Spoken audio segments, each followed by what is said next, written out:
Guten Tag, and welcome to Germany. I recently traveled to Germany for a marathon trip of Berlin, Dresden, and Leipzig. I flew into Berlin so I could see a Friday night opera by Richard Strauss called Salome. I had time to kill before the opera started, so I decided to walk around and see the city of Berlin. So I'm just walking out of the subway. I love the air in Germany. It feels like God's air conditioning. It's like the perfect weather for me. And I spy, with my little eye, the Brandenburg Gate. There used to be, I think, 9 of these gates all around Berlin to show where the borders of the city were. But I think one by one they kind of got destroyed as people were protesting the war and then communism, the wall, blah, blah, blah, blah. Anyway, there's one left. The Brandenburg Gate was actually obstructed by view from the west during the Berlin Wall. Therefore, ever since the wall came down, the Brandenburg Gate has been seen as a symbol of unity and peace. Thought of the day? This one big ass gate. If you see this long row of poles behind which I'm standing, then you're seeing where the Berlin Wall used to be. Where I'm standing was East Berlin, and on the other side was West Berlin. Or maybe it's the opposite way. I don't know. Anyway, I forgot my basic World War II history, and I had to Google and look up that the reason that the wall was here in the first place was because it was an attempt to control German power, because Berlin was the capital of Germany during the war. It still is. And so the Soviets got, West Berlin, and the Allied forces got the East. The Russians got East Berlin, and the Allied forces got West Berlin. There's at least 5% historical accuracy in there. To fact check me if I'm completely wrong. In my vlog about Leipzig, which you can find right up here, my friend Lisa talked about how she was born in 1990, only a year after the wall came down. I was born in 88, a year before. And it's kind of hard to believe that a democratic, unified Germany has only been in existence in Lisa and I's lifetimes. Behind me is what's left of the Berlin Wall. In between the two walls, you can see this area which was called No Man's Land. And if you recall, in between No Man's Land, then you pretty much got shot and killed.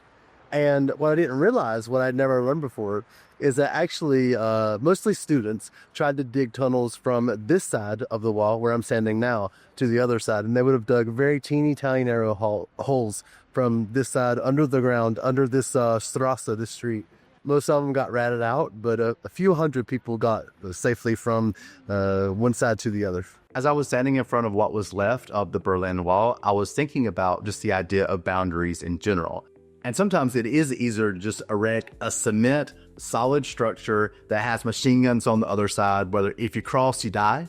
But it's not exactly the best way to live, I think. East Berlin became this closed system. People weren't allowed to travel. There wasn't an influx of new ideas. And students especially were starving for some sort of openness and some sort of curiosity and seeing the world. But at the same time, Nazi Germany and the Holocaust was such a serious breach of humanity that maybe that wall needed to come up for a while for things to sort of resettle.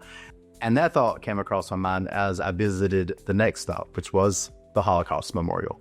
Now we're at the Holocaust Memorial site. And so these monuments, these cement blocks, they're meant to represent the people that perished in the Holocaust. And I guess they're meant to be caskets. And the interesting thing about this is the architect purposefully made this monument without any rhyme or reason. So he wanted people to wander through the different caskets, wander through the different dead bodies. And of course, you know, the Holocaust was something that really wasn't sensible or logical. And so why would he create something that was sensible or logical to walk through? So you wander through this maze, you go up, you go down, you go left, right, front, back, everything. And, people often ask me, why is there no fresh classical music? Well, I think it's because after World War II, whether it was architecture or art or music, things became very disorganized. The artists were responding to this sense of chaos that they had seen in the world called World War II and the Holocaust. And so the music, the art became very disjointed. It became very ugly. It became very representative of this huge trauma that the whole world went through.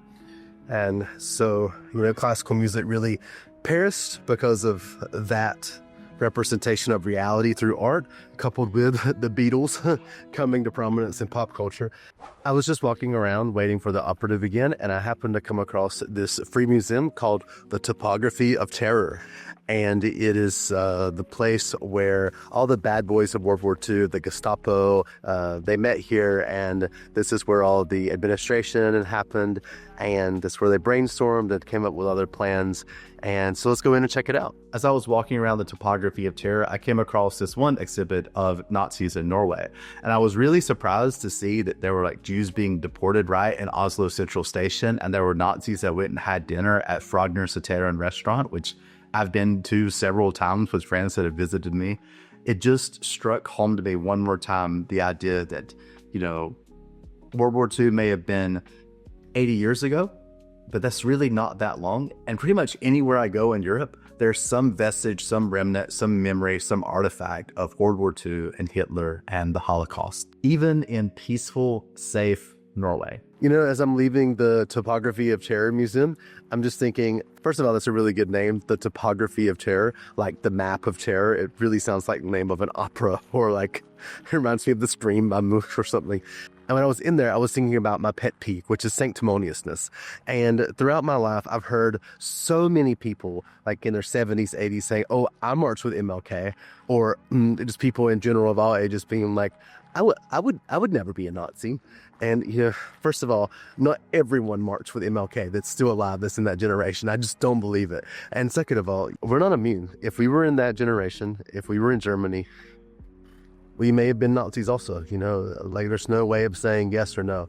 So it's humbling to think that, I'll never know whether or not, I would have really done the right thing in a society that rewarded what we now look at as the bad thing. But it is something to think about. And also what I'm thinking about now is the fact that I'm starving. So I'm going to get some lunch before I head over to hear Salome tonight. Right here is the Deutsche Oper Berlin. It doesn't look so fancy or like an opera grand palace on the outside, like maybe the Paris Opera, but it's an opera center. And now right beside, just literally across the street, it's this hole in the wall doner kebab stand. And it's one of the things I miss the most about Germany. It's just going before a concert to get a cheap pizza or a cheap doner. So I didn't get doner this time, I actually got falafel. But a very German thing is to have French fries with mayonnaise. And of course, you got to have your sparkling water. And as they say in Germany, Prost. And after a delicious meal of meat and fries and bread, of course, you need some pastries for dessert. So I just came into this little bakery for coffee and a pastry before the opera starts because I need to charge my phone and my camera. And I went up and I ordered like one pastry like a good little boy. And she said, I'm sorry, you have to spend at least €5 in order to use your card here. I don't have any cash. So I'm just looking, I was like, what can I get? What can I get? What can I get?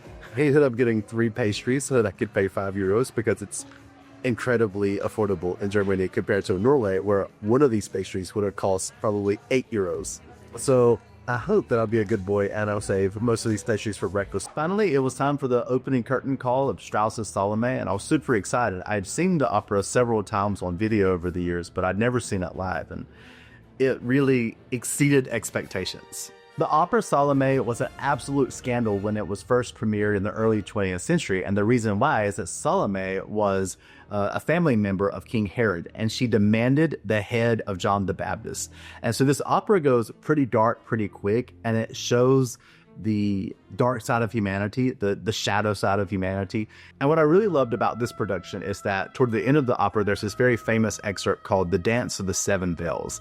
And basically Salome is dancing and prostituting herself in order to get the head of John the Baptist, which is her prize. But in this production, she doesn't get naked and she doesn't even really dance. Instead, they bring out 6 young girls from the ages of maybe 5 till maybe 18 or 20 years old, and they're all dressed exactly the same as Salome. And they're depicting the idea that we carry every single age of ourselves throughout every single part of our life. So whatever 36-year-old Patrick is doing, 5-year-old Patrick is there, 10-year-old Patrick is there, 15, 20-year-old Patrick is there. The same for Salome, the same is true for you.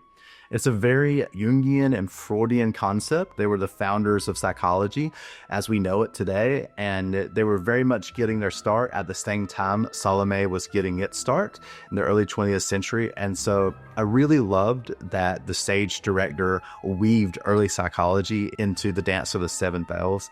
It was much more powerful than seeing a woman dance naked around stage in a seductive way. Instead, it showed us that seduction, that our shadow side, that both the best parts of us and the worst parts of us that would even dare to kill someone that we don't like, all of it is all an integral part of who we are from birth until death. And we can't cut parts of ourselves off. And actually, if we try to cut parts of ourselves off and pretend like that part doesn't exist or deny it, the shadow part only gets stronger.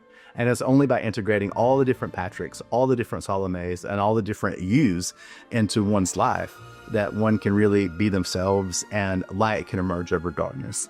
And I think that's why Europe still holds on to so many remnants and memorials of World War II and the Holocaust, is because there's this understanding that if we don't hold on to the darkest parts of European history, we're not integrated, and that it might happen again. And that the best way to let light win over darkness is to remember the darkest parts of history, the darkest parts of the past, whether it's in Berlin or whether it's in our personal lives. I had no idea that Berlin was going to be a safe and happy and fun day of showing me the darkest side of human nature, but it was a really wonderful experience. And I went to bed super happy and super excited to wake up for day 2 of the trip in Dresden. And I mentioned Dresden to let you know that if you hit the subscribe button, you'll be notified when I upload the Dresden video. And until then, as the Germans taught me, auf Wiedersehen.